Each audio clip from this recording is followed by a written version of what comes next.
সবাইকে জয় যিশু। আজকে আমার জীবনে আমি সবথেকে বড় সাক্ষ্য দিতে চলেছি কিভাবে প্রভু যিশু আমার জীবনে কার্য করেছেন। আজ থেকে 2 বছর 10 মাস আগে আমার লাংস ক্যান্সার ধরা পড়ে। মুখ দিয়ে রক্ত বেরোতো প্রচুর, কাশতে কাশতে প্রচন্ড কাশি হতো, এত কাশি হতো, কাশতে কাশতে প্রচুর রক্ত বেরোতো।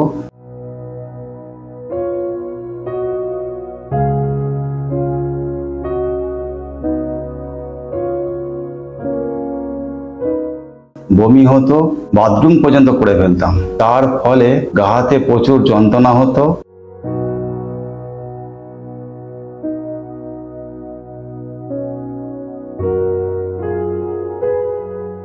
ঘুমোতে পারতাম না, প্রচুর কষ্ট হতো।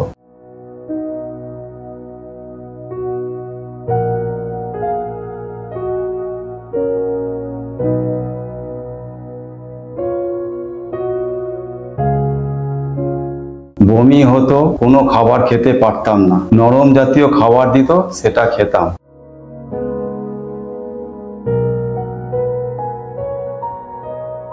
সেই খাবার খেয়েও বমি হয়ে যেত।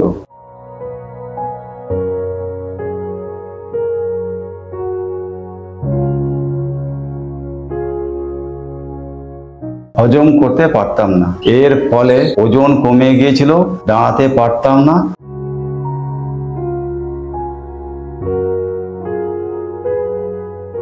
সব সময় শুয়ে থাকতাম।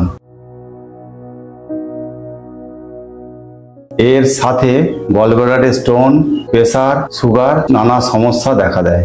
এর জন্য কলকাতা পিজিতে আমি চিকিৎসা করাতে যাই। চিকিৎসা করার পর ডাক্তারবাবু বলেন বঙ্কোস্কোপি টেস্ট করতে হবে। বঙ্কোস্কোপি টেস্ট করার পর আমার প্রচন্ড ব্লিডিং হয়, রক্ত বন্ধ হয় না, অনেক কষ্টে বন্ধ হয়। তারপর ডাক্তারবাবু বলেন আপনার লাংসে একটা টিউমার আছে। সেই টিউমারটা হচ্ছে রক্তপিণ্ডের টিউমার, ওটাকে অপারেশন করা যাবে না, লাংসটাকে পুরো কেটে বাদ দিতে হবে। প্রথম যখন লাংস ক্যান্সার ধরা পড়ে আমার পরিবারের মাথার উপর যেন মনে হলো একটা পাথর চেপে বসলো। সবাই চিন্তায়, খাওয়া দাওয়া বন্ধ হয়ে গেল। আমি ও আমার পরিবার পুরো হতাশায় পড়ে যায়। কোথায় টাকা পয়সা পাবো, কিভাবে ট্রিটমেন্ট করব, কিভাবে উদ্ধার পাবো, সব কান্নায় ভেঙে পড়ে।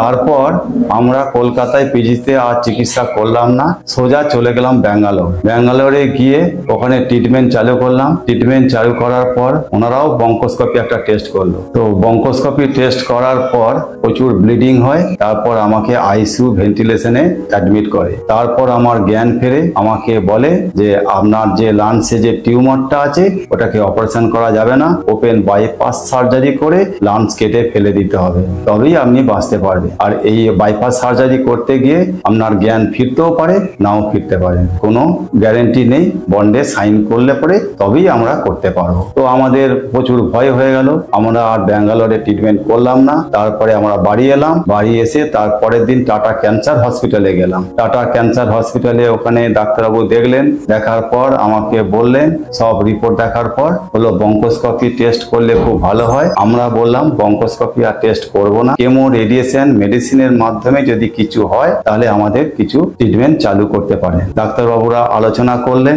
আলোচনা করার পর বললেন ঠিক আছে, 6টা কেমো, 30টা রেডিয়েশন আমরা আপনার শরীরে প্রয়োগ করব। তারপর 6টা কেমো, 30টা রেডিয়েশন এইভাবে চলতে থাকে। তারপর আস্তে আস্তে আমার কেমো রেডিয়েশন শেষ হয়। কিছুদিনের মধ্যেই আমার মাথা খারাপ হয়ে যায়, আমি পাগল হয়ে যাই, বাড়িতে ভাঙচুর করি, সবাইকে মারধর করি, এদিক ওদিক পালিয়ে যাই। তারপর আবার ক্যান্সার হসপিটালে আমাকে ভর্তি করে। ক্যান্সার হসপিটালে আমাকে পায়ে হাতে দড়ি বেঁধে আমাকে ট্রিটমেন্ট করে রাখতো, ইঞ্জেকশন দিয়ে আমাকে শুয়ে রাখতো। কিছু খেতে পারতাম না, লিকুইড জাতীয় খাবার দিত, মুখ দিয়ে রক্ত বেরোতো। নানা সমস্যায় আমি জড়িয়ে গেলাম। আমার প্রেসার, আমার সুগার, আমার গলব্লাডারে স্টোন, লাং ক্যান্সার, জ্বর, গা হাতে যন্ত্রণা, নানা সমস্যায় আমি জড়িয়ে গেলাম। আস্তে আস্তে এইভাবে চলতে লাগলো। 9 মাস যাবত আমি ট্রিটমেন্টের মধ্যে কিছু সুরক্ষা পেলাম না। তারপর আমাকে ছেড়ে দিল, বলল যে আমরা আর কিছু করতে পারবো না। আমরা বাড়ি চলে এলাম।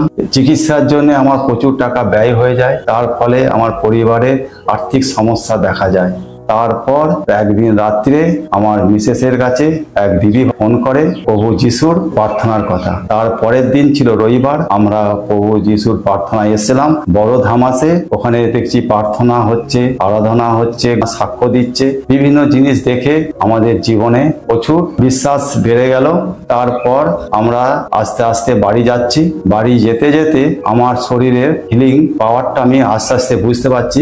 আমি লোককে একটু চিনতে পারছি, আমি বলছি জল খাবো, আমার সেন্সটা তখন একটু নর্মাল হচ্ছে। তারপর বাড়িতে গেলাম, বাড়িতে গিয়ে বাড়ির লোক সবাই দেখে অবাক যে এতদিন কিছু হলো না, প্রভু যিশুর ভবনে গিয়ে এত মিরাক্কেল। তারপরে আমরা বিশ্বাসের সহিত প্রভুর ভবনে প্রতি রবিবার বুধবারে আসতে থাকতাম। তারপর ধীরে ধীরে ধীরে ধীরে আমার শরীরে উন্নতি হয়, আমার মাথা ঠিক হয়ে যায়। আমি মণ্ডলীতে সাক্ষ্য সময় বাবাজি আমার সাক্ষ্য নিয়েছিলেন আর আমার উপর কিছু ওয়ার্ড ডিক্লেয়ার করেছিলেন।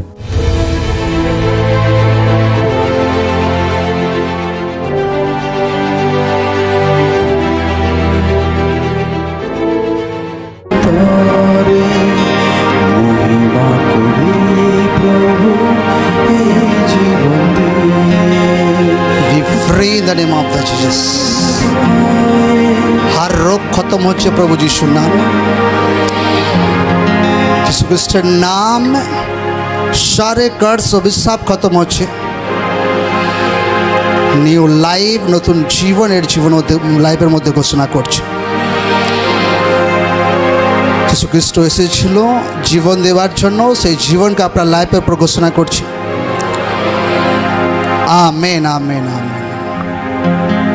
একে ঈশ্বর অনেক ফ্রি করছে। আমি যখন এখন একে টাচ করছি, একে অনেক ফ্রি হচ্ছে। এখন যখন প্রার্থনা হচ্ছে না, এরপরে আবার ফ্রি হবে, অনেক ফ্রি হবে। হ্যাঁ, তারপর ধীরে ধীরে আমি সুস্থ হতে থাকি। তারপর 3 মাস পর আমি একটা চেক আপ করালাম। ফার্স্ট চেক আপে আমার রিপোর্ট দেখালো অনেক বেটার। তারপর আবার 3 মাস পর আবার একটা চেক করলাম, সেটা আরো বেটার। আরো 3 মাস পর আবার একটা চেক করলাম, সেটাও বললো আরো বেটার। 1 বছরের মাথায় যখন 4 নম্বর চেক আপ করলাম, আমার 100% রিপোর্ট নর্মাল আসে। আমার হিমোগ্লোবিন নর্মাল হয়ে যায়, ওয়েট নর্মাল হয়ে যায়, গলব্লাডারে স্টোন ছিল সেটাও নর্মাল হয়ে যায়। আমি 100% এখন সুস্থ আছি। এখন আমি আগের মতো জীবনযাপন করছি। এখন আমি সবকিছু কাজকর্ম করছি, অফিসে যাচ্ছি, বাইকও চালাচ্ছি, বিভিন্ন রকম কাজকর্মের মধ্যে যুক্তও থাকছি। এখন আমি সুস্থ, ভালো আছি এবং আমি অফিসে জয়েন্টও করেছি। ঈশ্বর মহান আছেন, জীবিত আছেন। আমার জীবনে যেভাবে ঈশ্বর কার্য করেছেন, আপনারা সকলে বিশ্বাসের সহিত আসুন, আপনারাও সকলে উদ্ধার পরিত্রাণ পাবেন। এই বড় কার্যের জন্য মহান ঈশ্বরের মহিমা হোক। সকলকে জয় যিশু।